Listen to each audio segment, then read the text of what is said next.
Namaste friends, I am Divya Mishra, rank 28 in UPSC CSC 2020 and also the All India GS topper.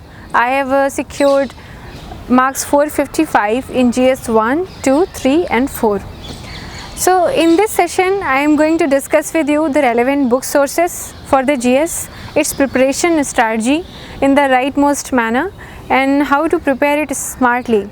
Because otherwise GS is a very overwhelming subject. It has a lot of static part and a relentless and continuous current affairs that keeps adding on, so it gets difficult. So I'm trying to demystify the GS in this session today. So let us begin.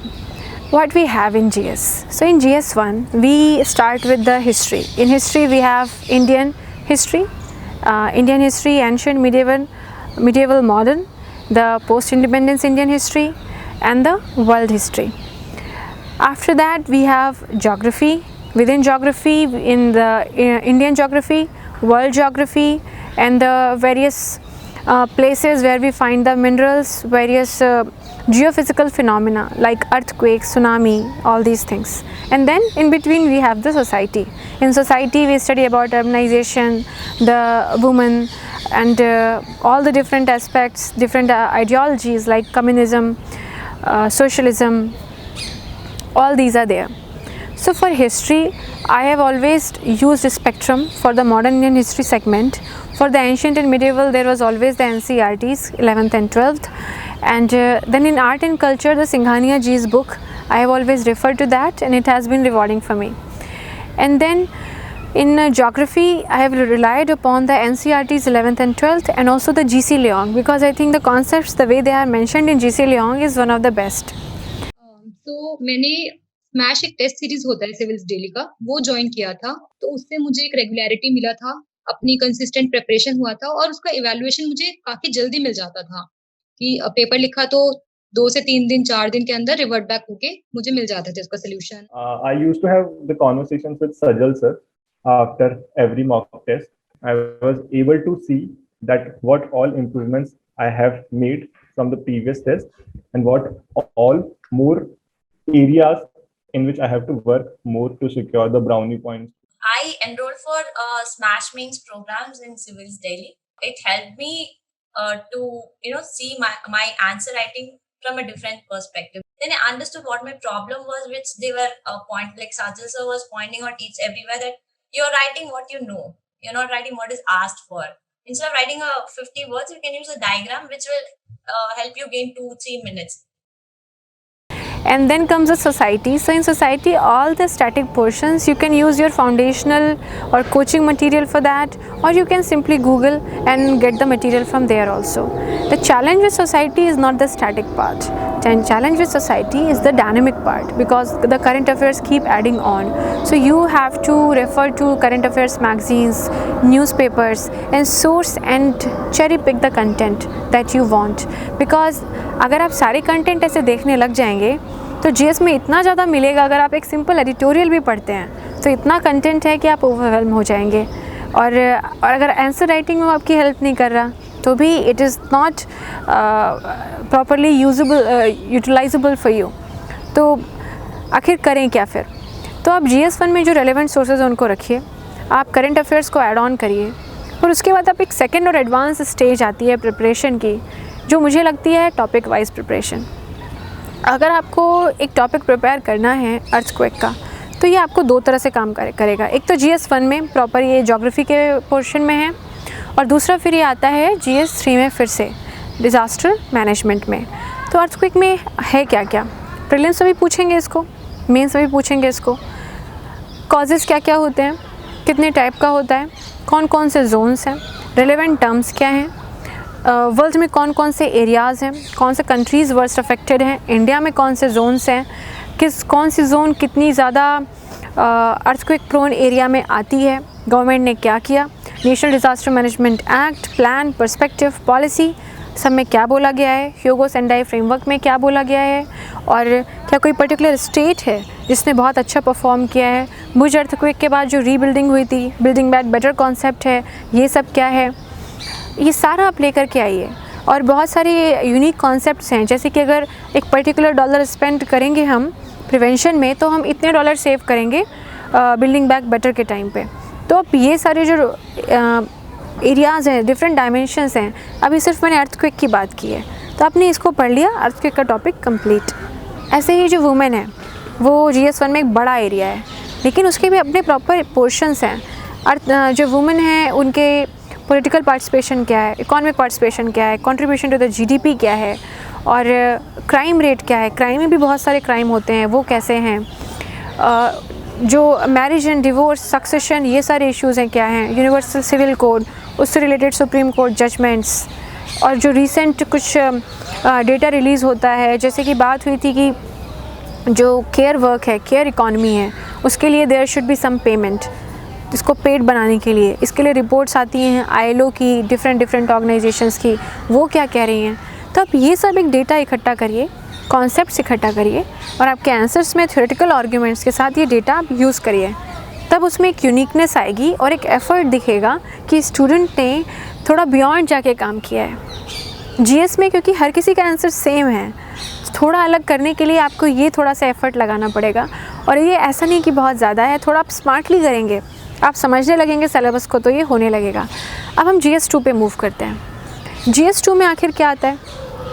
Polity, constitution, different institutions, government policies, interventions, schemes, social justice, poverty, hunger, vulnerable sections, government policies for them to alleviate their situation, and finally international relations, जिसमें कि bilateral relations, multilateral relations, regional fora and multilateral organisations, and diaspora. Diaspora पे I think 17 में question आया था, 20 में फिर से question आया है।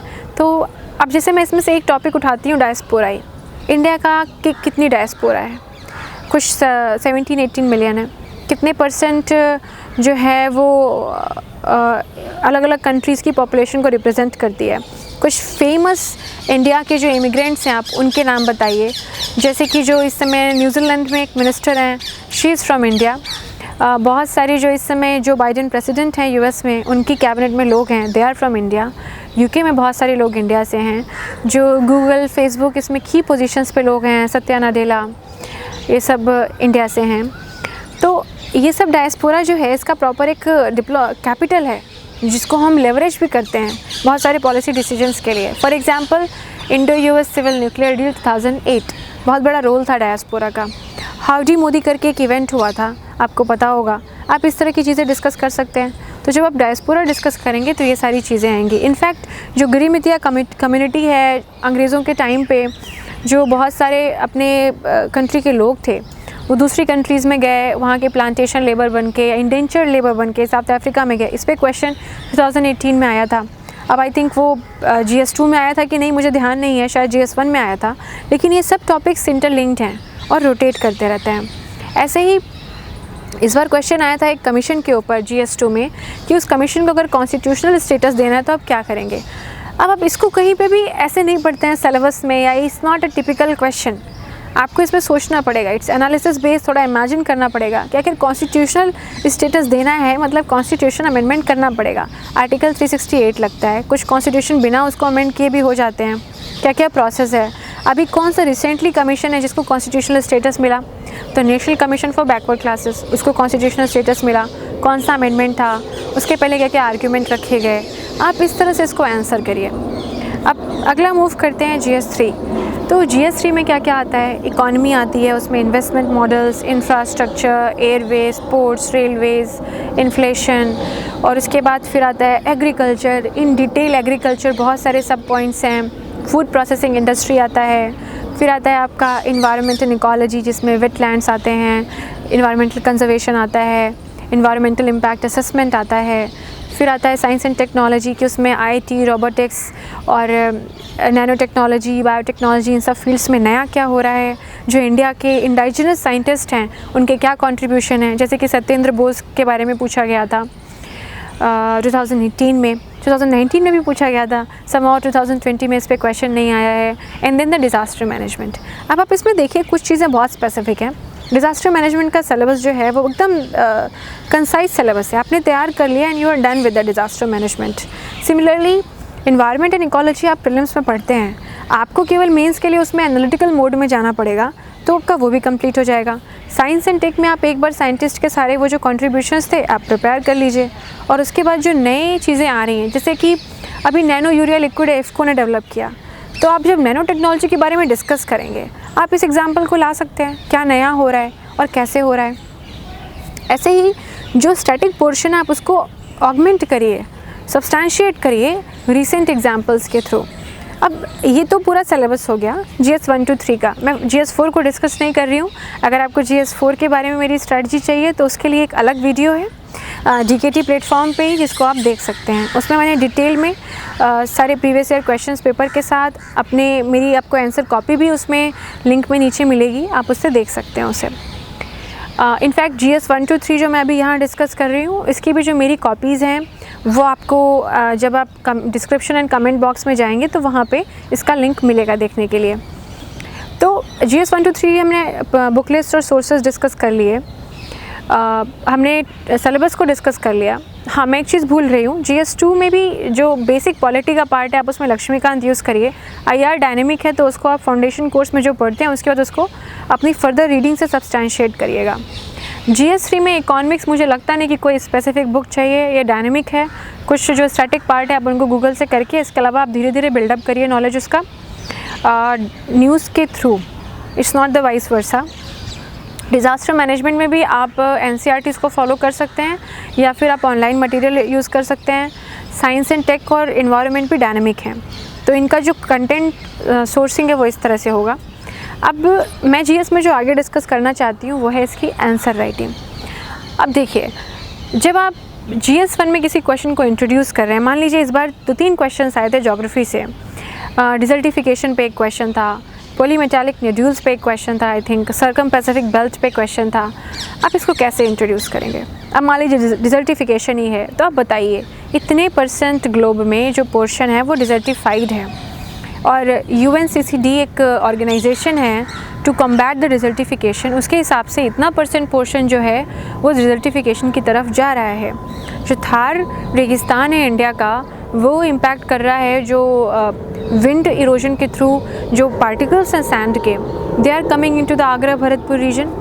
जो अफ्रीका में सहारा डेजर्ट है वर्ल्ड्स लार्जेस्ट, तो सहेल रीजन को उससे बचाने के लिए ग्रीन वॉल बनाई जा रही है। ये सब इनिशिएटिव्स हैं। लैंड डिग्रेडेशन न्यूट्रलिटी का एक कॉन्सेप्ट है जो इसके लिए आया है। डिग्रेडेशन की बेसिकली डिजर्टिफिकेशन की डेफिनेशन एग्जैक्ट क्या होती है, इसके कॉजेज़ क्या हैं, long term short term causes, impact क्या होंगे, गवर्नमेंट्स क्या कर रही हैं, अपनी कंट्री क्या कर रही है, हमारी कंट्री में भी ढेरों प्रोग्राम्स इसके लिए चल रहे हैं। तो आप इस तरह से इनको टच करेंगे, इनको कवर करेंगे, इंट्रोड्यूस करेंगे किसी डेटा फैक्ट कमेटी रिपोर्ट्स के साथ। जो पूछा गया है एग्जैक्टली उसको आंसर करेंगे, एडवांटेज डिसएडवांटेज मेरिट डीमेरिट जो भी पूछा जाएगा आप उसको एनालिटिकल फॉर्म में करेंगे। फिर जब आप कंक्लूड करेंगे तो आप उसमें एक पॉजिटिव पिक्चर दीजिए। जैसे कि एक बार पूछा गया था जो डीऑक्सीजनेटेड रीजन्स हैं ओशन के, उन पे क्वेश्चन आया था जहाँ पे फिश स्टॉक डिक्रीज़ हो रहा है, बायोडाइवर्सिटी डिमिनिश हो रही है। तो आप इसको कंक्लूड कैसे करेंगे पॉजिटिवली? आप बताएंगे कि बहुत सारे ऑर्गेनाइजेशंस हैं जो ओशन के लिए ओशन रिजुविनेशन के लिए काम कर रहे हैं। There is Honolulu strategy, Talanoa dialogue, Lima convention is there. ऐसे बहुत सारे प्रोग्राम्स हैं जो sea level rise and combating the marine plastic pollution, इन सब चीज़ों के लिए ऑलरेडी काम कर रहे हैं। तो अभी पॉजिटिव नोट पे प्रॉपर एक फैक्ट के साथ आपने कंक्लूड किया, तो you are leaving the examiner with a thought in mind that the candidate knows the topic comprehensively. अब यही काम आपको बाकी टॉपिक्स में भी करना है, इंट्रोड्यूस करना, कंक्लूड करना। अब GS 2 में जब हम शिफ्ट हो जाते हैं तो आप इंट्रोड्यूस और कंक्लूड कैसे करेंगे? आपके पास सुप्रीम कोर्ट के जजमेंट हैं, बहुत सारी कमिटीज़ हैं, उनके रिकमेंडेशंस हैं, और आपके पास कॉन्स्टिट्यूशन के डिफरेंट आर्टिकल्स हैं, या फिर कॉन्स्टिट्यूशनल असेंबली डिबेट्स हैं, या पेपर में कुछ आया, कोई बहुत से कॉन्स्टिट्यूशनल एक्सपर्ट है उन्होंने कुछ कहा है, आप उसको लिख सकते हैं। तो ये सारे एग्जाम्पल्स यूज़ करके आप उसको इंट्रोड्यूस कर सकते हैं। और GS 2 में सेम पॉलिटी सेक्शन में अगर आपको कंक्लूड भी करना है, जैसे कि अगर मान लीजिए क्वेश्चन सोशल जस्टिस पे है, तो आप कंक्लूड करिए कि गवर्नमेंट क्या क्या काम कर रही है।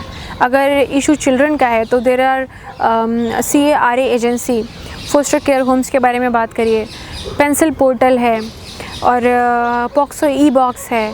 ये सारी मैकेनिज़म्स जो गवर्नमेंट लेके आई है, वर्ल्ड में भी इस तरह के ढेरों NGOs हैं और काम चल रहे हैं। आप इस तरह से कंक्लूड करिए। सेम अगर GS3 में हम देखें तो फॉर इंस्टेंस एग्रीकल्चर है, तो एग्रीकल्चर में अगर कोई प्रॉब्लम आई है तो आप देखिए कि उसमें कोई डेटा है आपके पास, कोई फैक्ट है। इंडिया में कितने % फार्मर हैं? For example almost 86% farmers have less than 2 hectares of land. तो बहुत सारी जो प्रॉब्लम्स एग्रीकल्चर के वो फ्रैगमेंटेड लैंड होल्डिंग से ही ओरिजिनेट होते हैं। फिर हमारे जो लैंड रिफॉर्म्स हैं वो कम्प्लीटली सक्सेसफुल नहीं रहे, उनमें चैलेंजेस थे। और फार्म मैकेनाइजेशन, फार्म R&D, ये सारे चैलेंजेस हैं जो हम फेस कर रहे हैं। तो आप इनसे इंट्रोड्यूस करिए, फिर आप एग्जैक्ट क्वेश्चन को आंसर करिए।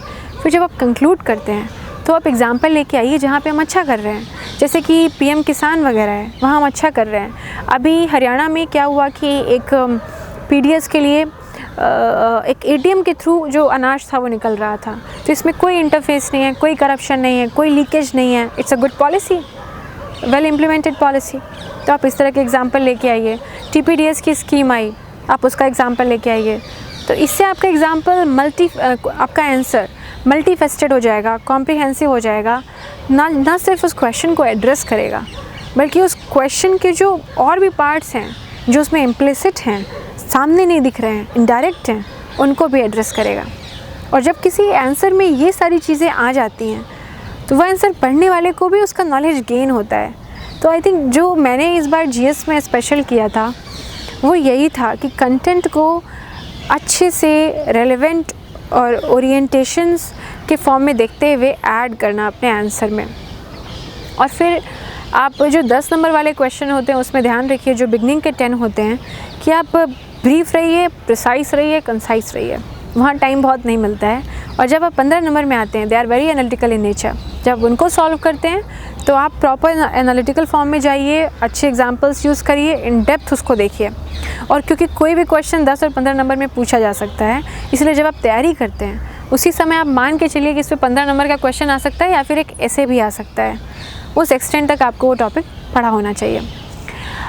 इसके बाद अगला आता है कि हम कैसे आंसर राइटिंग की प्रैक्टिस करें। तो मेरा सजेशन तो ये है कि आपने जैसे ही टॉपिक पढ़ लिया उसके बाद आप उसके ऊपर बेस्ड आपको ऑनलाइन ढेरों प्लेटफॉर्म्स है जहाँ पे डेली क्वेश्चंस आते हैं, आप आंसर राइटिंग की प्रैक्टिस करिए। बिगिन करिए आप 1 या 2 आंसर से, मिनी टेस्ट, सेक्शनल टेस्ट, फिर फुल लेंथ टेस्ट पे जाइए। आप अभी जैसे कि प्रीलिम्स और मेंस के बीच का गैप है, तो एटलीस्ट हर सिलेबस के एरिया को आप कवर कर चुके हो एग्ज़ाम में, उसको लिखने से पहले एटलीस्ट इसकी कोशिश करिए। 15 to may be 20 question papers solve करके आप जाएंगे तो उससे आपका कॉन्फिडेंस हाई रहेगा। उन टॉपिक्स पे एटलीस्ट आपने लिखा हुआ होगा, तो एग्ज़ाम के टाइम में आपका टाइम भी उतना नहीं लगेगा उनको सॉल्व करने के लिए। और मे बी जो चैलेंजिंग एरियाज़ हैं वहाँ पे आप सॉल्व कर सकेंगे। एक और चीज़ है, जब क्वेश्चन पेपर आता है तो कई बार क्वेश्चंस ऐसे होते हैं जिसके बारे में बिल्कुल आइडिया नहीं होता है। They are not analytical, completely factual in nature. जैसे कि एक बार एलोपैथी पूछा गया था। अभी बहुत स्पेसिफिक है, आपको पता है तो आप सही लिखेंगे, नहीं पता है तो आप गलत लिख के आएंगे। अगर आपने गलत लिखा तो ये अनएथिकल है। एग्जामिनर का जो आपकी कॉपी पे ट्रस्ट है, फेथ है, वो हिल जाएगा, आपकी क्रेडिबिलिटी इरोड हो जाएगी। तो अगर आपको नहीं पता और वो फैक्चुअल क्वेश्चन है, आप ब्लैंक छोड़िए, कुछ भी मत लिख के आइए, लेकिन आप गलत ना करें, आप अनएथिकल ना हो अपनी कॉपी को लिखते समय। तो ओवरऑल GS की यही स्ट्रैटेजी है, आपको शुरू करना है उसको पढ़ना, हर टॉपिक की इंटरकनेक्टेडनेस को ऑब्ज़र्व करना है, उसको अप्रिशिएट करना है, अपने आंसर राइटिंग में उसको लेके आना है, अपने कंटेंट की क्वालिटी को इनरिच करते जाना है। देखिए परफेक्शन की कोई लिमिट नहीं होती है, तो आप करते जाइए। एक टाइम के बाद आपके आंसर अपने आप अच्छे होते चले जाएंगे। किसी के भी आंसर डे 1 से अच्छे नहीं होते हैं। वास्ट सिलेबस है, आपके कुछ स्ट्रॉन्ग एरियाज़ होंगे, कुछ वीक होंगे। पहले आप स्ट्रॉन्ग एरियाज़ को कवर करिए, वो आप सॉलिडिफाई करिए, देन आप मूव करिए वीक एरियाज़ में और धीरे धीरे उनको करिए। अब मैं आपको एक एग्जांपल देती हूँ कि आप कैसे किसी टॉपिक को देखिए। मैंने एक एग्जांपल पहले भी दिया था, दोबारा मैं दे रही हूँ। जैसे कि फूड प्रोसेसिंग इंडस्ट्री, कई स्टूडेंट्स को ये टॉपिक थोड़ा सा डिफ़िकल्ट लगता है, या फिर इससे रिलेटेड और भी टॉपिक्स हैं जो थोड़ा डिफ़िकल्ट लगते हैं। अब देखिए फूड प्रोसेसिंग का क्या होता है, हम चिप्स, जैम्स और बहुत सारे कैंड फूड खाते हैं, ये वो है। India, our country, is one of the largest producer of cereals, fruits, vegetables, milk. अब ये सब क्या है, ये पेरिशेबल है। हमारी कंट्री ट्रॉपिकल भी है, टेम्परेचर हाई रहता है, तो इसका मतलब हमें स्टोरेज सिस्टम चाहिए, स्टोरेज इंफ्रास्ट्रक्चर चाहिए, लॉजिस्टिक्स चाहिए, डेडिकेटेड ट्रेंड स्किल्ड वर्कफोर्स चाहिए। हमारी कंट्री में नीति आयोग के एस्टिमेट के अकॉर्डिंग 90,000 करोड़ का लॉस होता है फूड वेस्टेज की वजह से।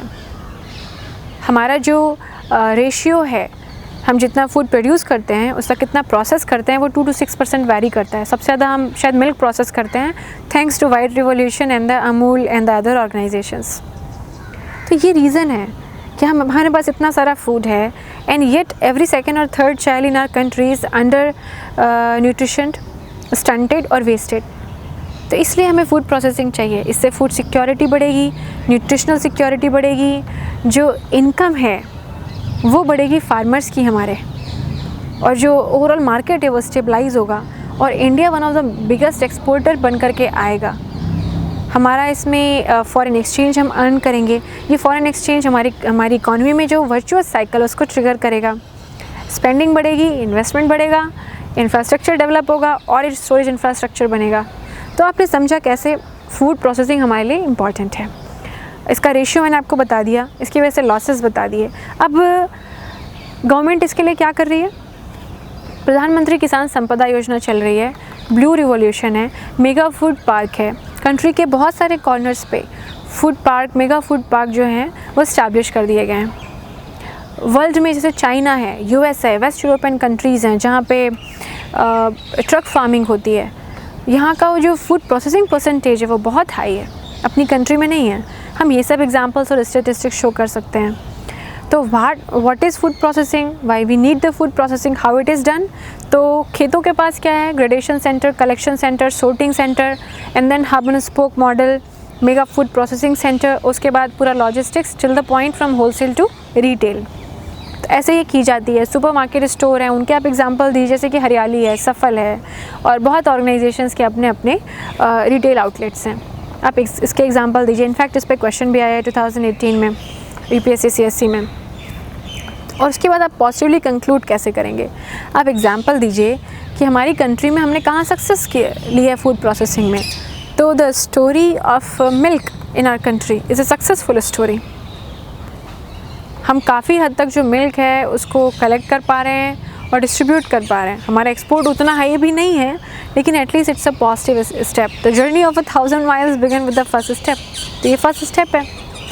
ऐसे ही आप हर टॉपिक को देखिए, what, why, how, where, when, ये सब इसके जो एस्पेक्ट आप कवर करिए, उसके बारे में जानिए, अपने आंसर में उसको अच्छे से लेके आइए। आप आंसर कॉपीज़ भी देखिए, जैसे कि मैं जो डिस्कस कर रही हूँ मेरी कुछ कॉपीज़ हैं, आपको कमेंट एंड डिस्क्रिप्शन बॉक्स में मिलेंगी। आप देखिए कि उसमें कैसे आंसर्स में इन फैक्ट्स को अच्छे से यूज़ किया है। तो इससे आपके जो जीएस के मार्क्स हैं वो धीरे धीरे बढ़ने शुरू हो जाएंगे। बिगनिंग में डिफ़िकल्टी होगी, लेकिन इट्स ओके, सबके साथ होता है ये।